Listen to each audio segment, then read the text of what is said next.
Om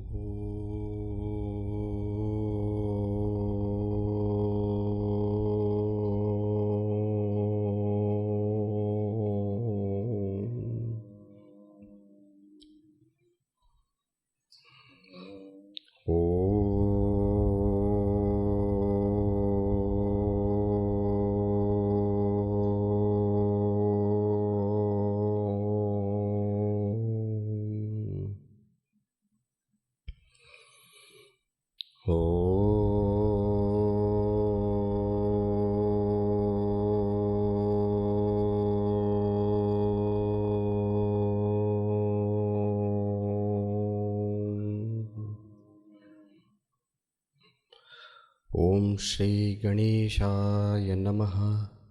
Om Shri Saraswatyai Namaha. Om Shri Gurubhyo Namaha. Shruti Smriti Purananam Alayam Karunalayam Namami Bhagavad Pada Shankaram Loka Shankaram Samasta Jana Kalyane Niratam Karunamayam Namami Chinmayam Devam Sadgurum Brahma Vidvaram Mukam Karoti Vachalam Pangum Langhayate Girim Yat Kripatamaham Vande Paramananda Madhavam Paramananda Madhavam.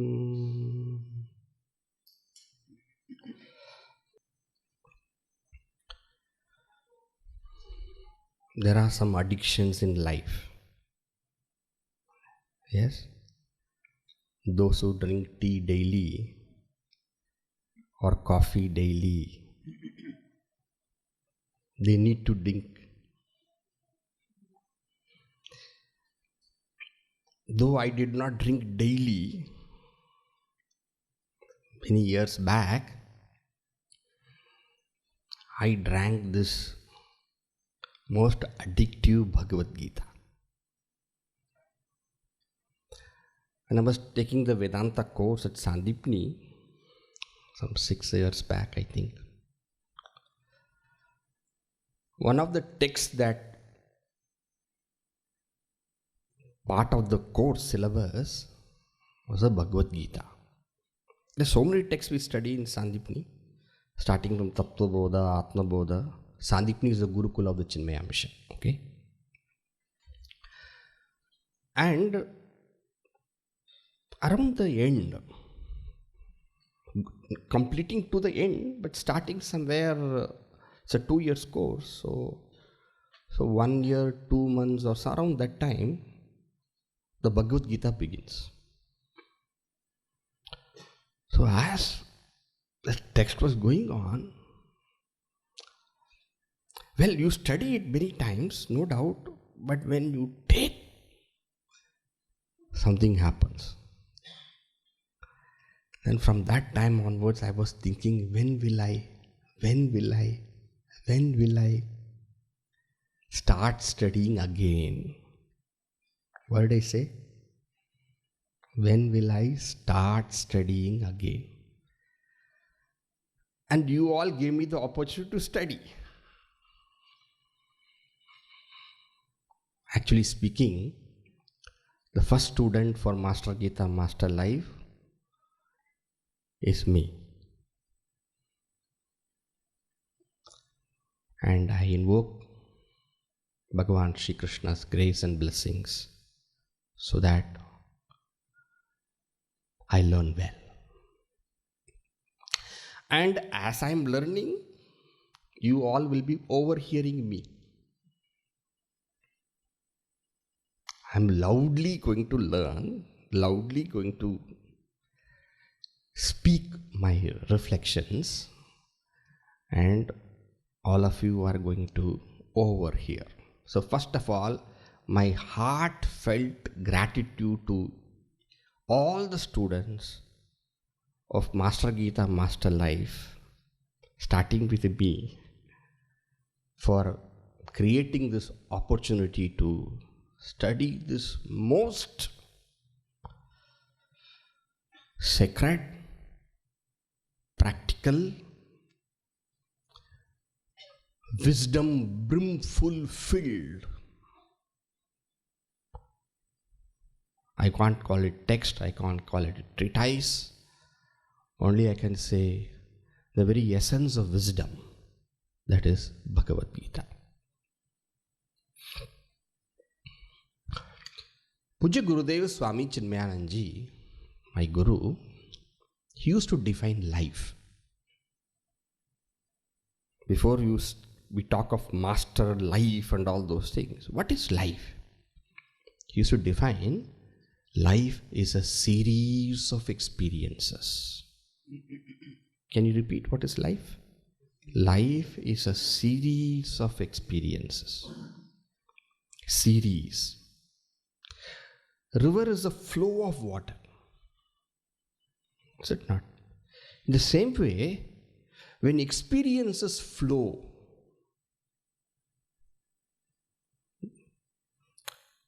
river is not a drop of water. River is droplets of water flowing, which gives a sense of one river. But actually it is many, many, many droplets. The same way, experience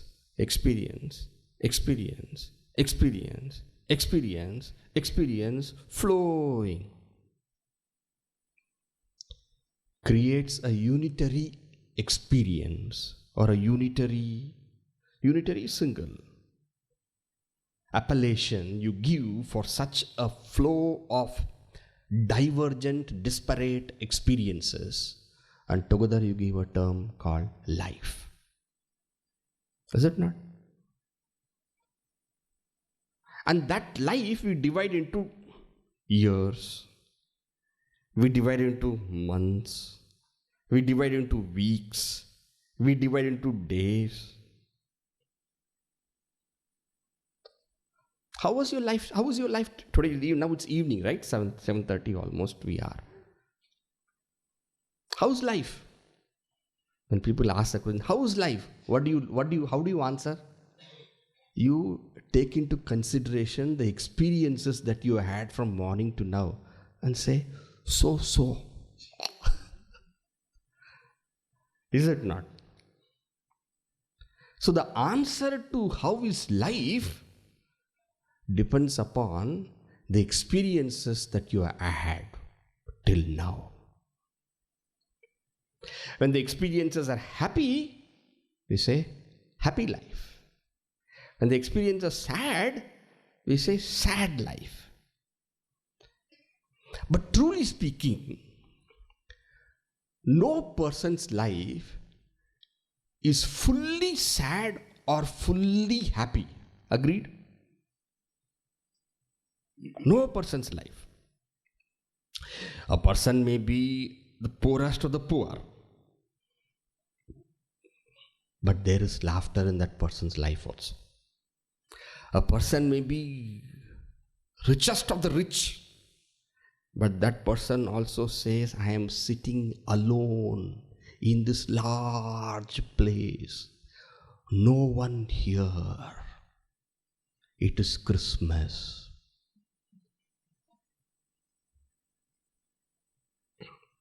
Remember who said this?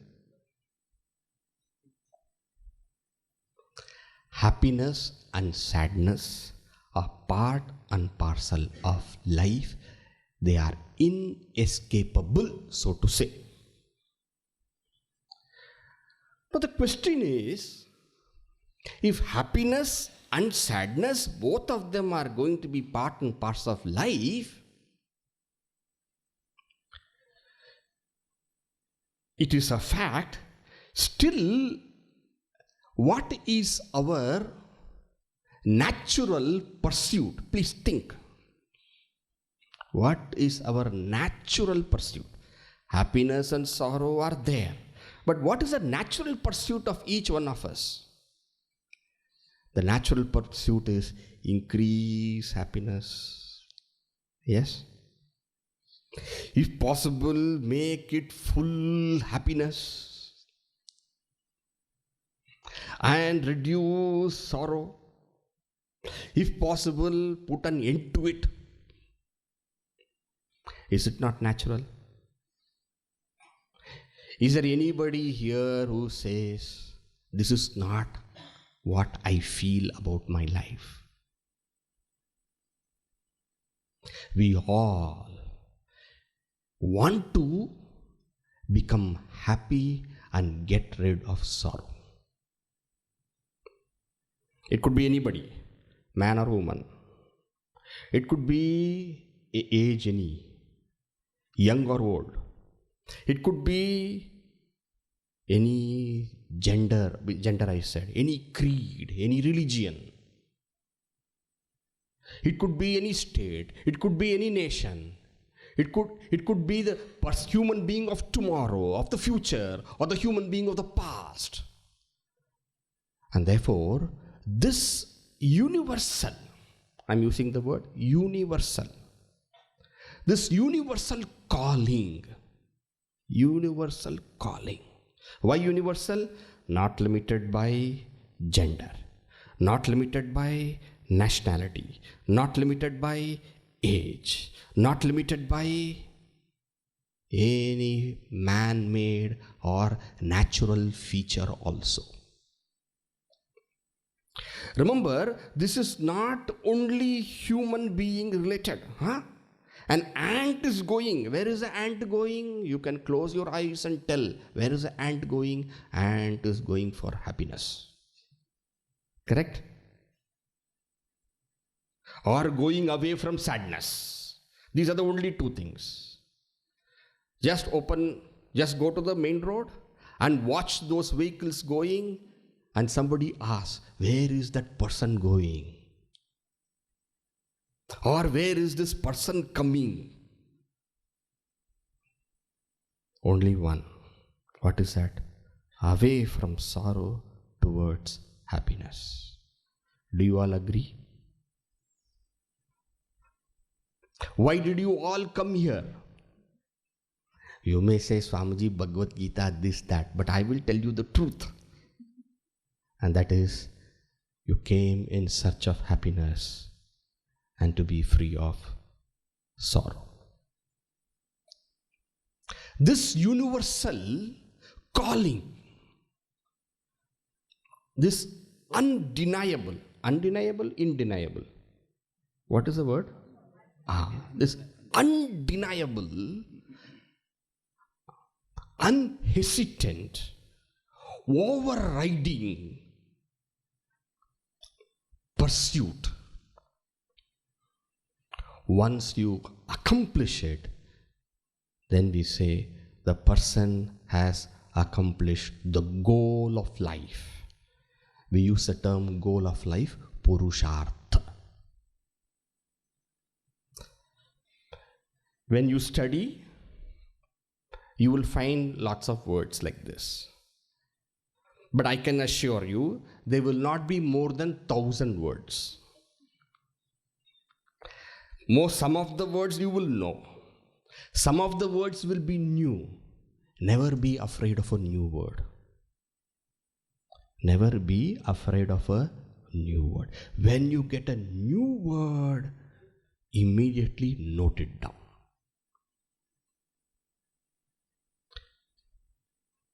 What is the word we said now? Purushartha. What is the meaning of the word Purushartha? Purusha means human. Purusha, artha means that which is sought. Money we seek, therefore it is called artha. Wealth is called artha. Whatever we seek is called artha, artyate, what is sought. Purushartha means what? Purushaihi artyate. What is Purushaihi artyate? Sought by human beings. So many things we seek. We seek wealth. But do we really seek wealth? No. We seek wealth to attain happiness and be free of sorrow. We seek pleasure. But do we really seek pleasure? No. We seek pleasure to become happy and be free of sorrow. Whatever we do, finally we seek this, and therefore, even though wealth is a Purushartha sought by us, pleasure is a Purushartha sought by us, but the ultimate Purushartha, the final Purushartha, what is the meaning of the word Purushartha? Sought by us. Human goal, the ultimate human goal is the completion of this project. And what is this project? To become truly, fully happy and be truly, fully free of sorrow. So if I want to say ultimate Purushartha is equal to, and I give two blanks. Ultimate Purushartha, goal, human aim. Ultimate Purushartha is equal to dash plus dash. Fill it up.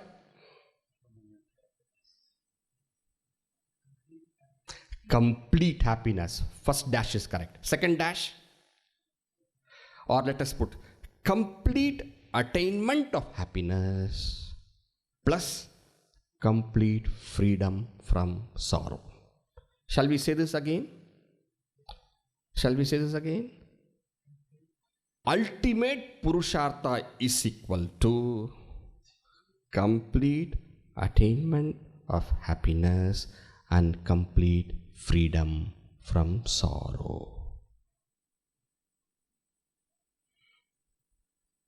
When we say complete freedom from sorrow, we use a word called Moksha. Have you heard this word? Moksha? Freedom. So what is the freedom we are talking of? Complete freedom from sorrow. That freedom. Sometimes this ultimate Purushartha is also given another term.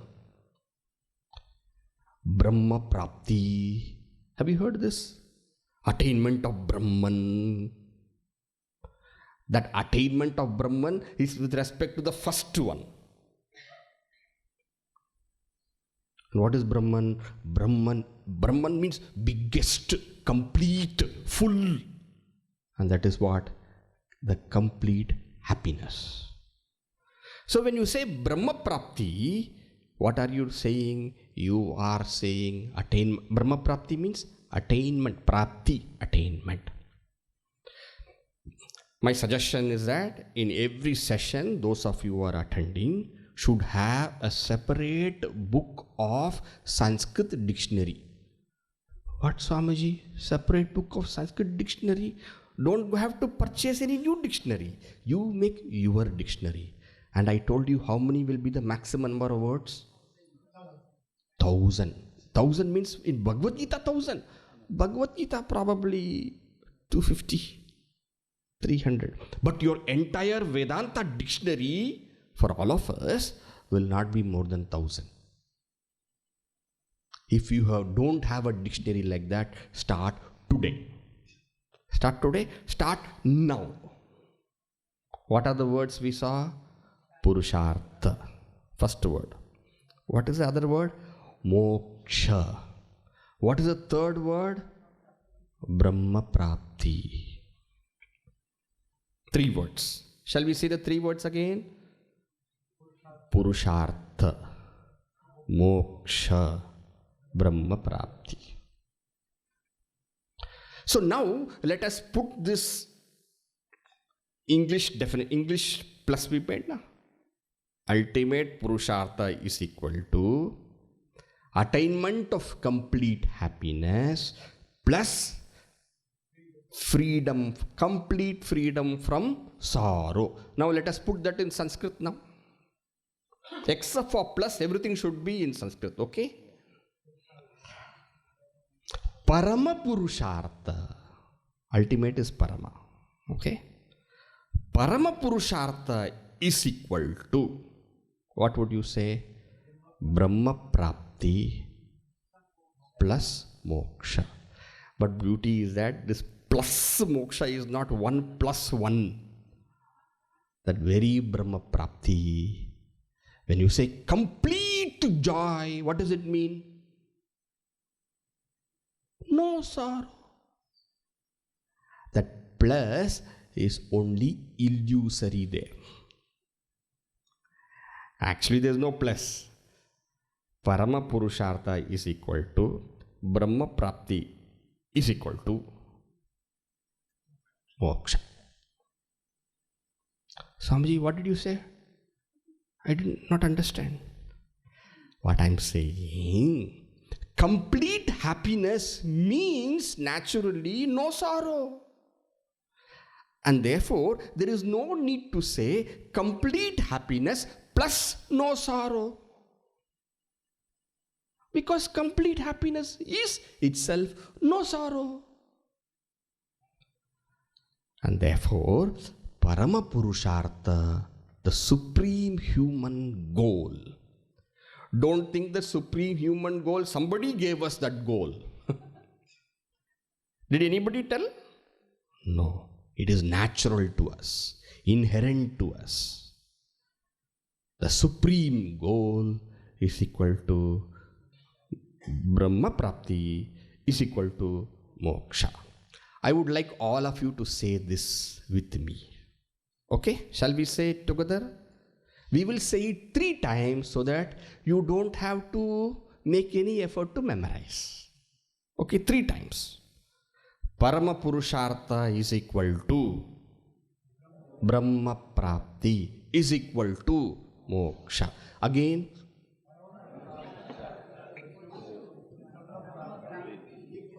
Moksha. Now together, me and you together. Parama Purushartha is equal to Brahma Prapti is equal to moksha. For how many of you these words are new? Please raise your hand. Okay. Now only you will say with me. Okay. Parama Purushartha is equal to Brahma Prapti is equal to moksha. Okay. Now what is the meaning of the word Parama Purushartha? Ultimate human goal. Now the question, who gave us this ultimate goal for us? Anybody gave? No. Natural. But Swamiji, when you say human goal, animals also want this. Why are you saying human goal? Is it not universal? The beauty is that human beings can plan out attaining this. Because you and I have got a separate, unique faculty called mind and intellect. And that is why we call Manushya. Manushya, because the person possesses mind. But everybody possesses mind. Even animals possess mind. But not the kind of mind that we all have. What is the kind of mind that we have? The mind which can look at itself and think, is it right? Is it wrong? Is it good? Not good? What can I do about this mind, this thought? Is this thought fine? Should I encourage? Not encourage? In other words, this self-reflection, watching the mind and correcting it and using it for greater pursuits, only human have. And that is why the mind of a human has got a capacity to rise. And remember, when you have the capacity to rise, you have the capacity also to fall. Freedom always comes with its own risk. A dog is born a dog, right? It remains a dog throughout life, right? Dies a dog. Yes? Human beings, born a human. And that human being can also become a scorpion. Is it not? That human being can become a fox, jackal, right? That human being can rise like an eagle, right? That human being can fall like an animal, right? A dog doesn't anytime become a scorpion, nor a fox, nor a jackal. A dog is born a dog, lives a dog, and dies a dog. A human being, anything can happen. And therefore, man can rise to be God and fall to be a dog.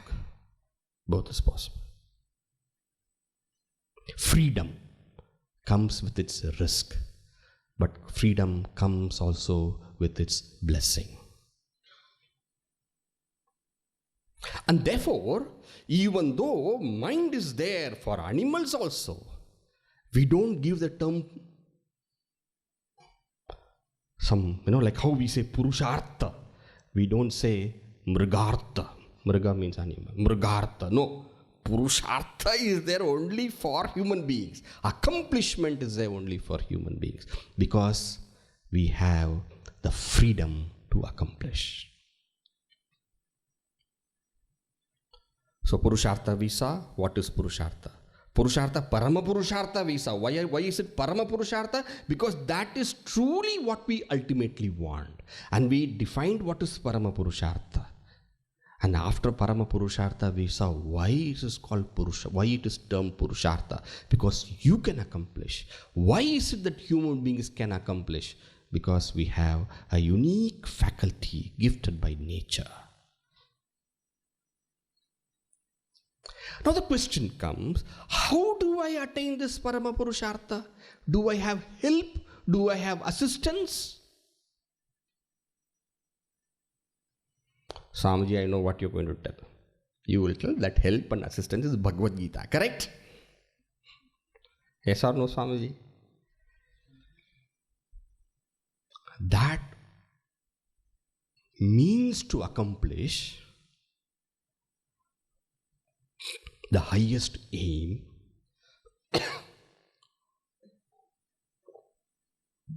in our culture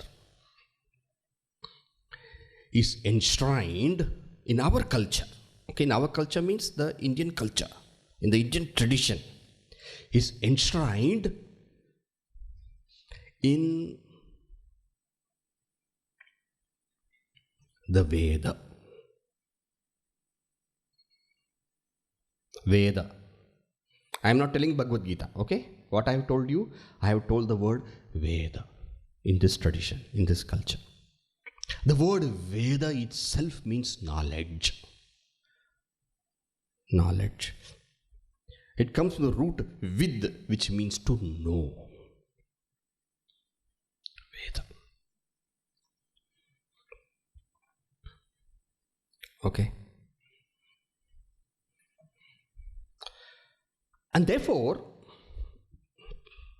you see, because we have mind and intellect, education is possible. Mere skilling is not education. Skill is different. Education is different. A skill you accomplish by practicing. All of us as children, I'm sure, we had something called handwriting book. Do you remember? When we were handwriting book, cursive writing book would be there. And then we would be writing. Some line would be there. The child is the father of the man. We have no idea what it is. So T, you should cursive writing. So you write T, the H. That H should have that on top. It should have its You know? That what is it called? Loop. That loop should be there. If there is no loop, you don't get marks. And then your mother or your father used to hold your hand, and first initially you used to put your hand on the mother's hand, wasn't it? And the mother would make you write. And then you keep on. And then this went on for weeks and weeks and weeks. And then slowly, and the weeks had other things also. Then slowly you should hold the pencil, and the mother would hold the pencil on your hand, above your hand. Right. And once in a while, if your hand goes this way, mother. And slowly, slowly, slowly. And in a few months, you are skilled. How did skill come? Skill comes by repetition. Skill comes from practice. I'm using a Sanskrit word now. Skill comes from abhyasa. Next word for the day. Abhyasa. Most of the Indian languages have these words. Abhyasa, practice. Skill comes from practice. But knowledge will not come by practice. Knowledge comes by thinking, understanding. Cos square theta plus sin square theta is equal to 1. You may memorize, but that doesn't mean knowledge. Even now, I do not know what is cos. I do not know what is. I have no idea. But I memorized it because I'll get 2 marks for that. Skill comes by practice, but knowledge comes by understanding, by clarity.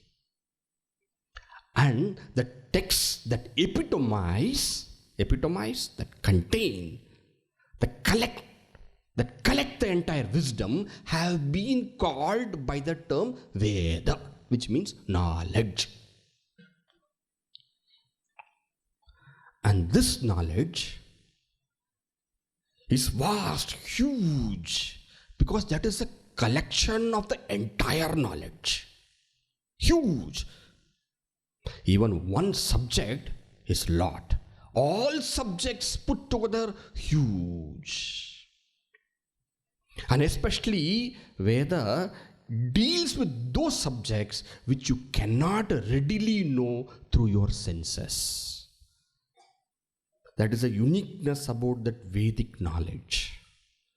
Physics, chemistry, botany, zoology, is it there in Veda? It may be there, it may not be there. That's a different matter. But there are certain things on which you cannot get your understanding just by your senses. Something more is required. And those things are dealt in the Veda. Now this Vedic knowledge, if it needs to be summarized, if the essence is to be brought out in such a way that it is useful for all of us who do not have time to study the entire Vedic wisdom, if you can tell one text, and it should have the following conditions. It should contain all important points, number 1. It should be easy to understand, number 2. It should be interesting also, number 3.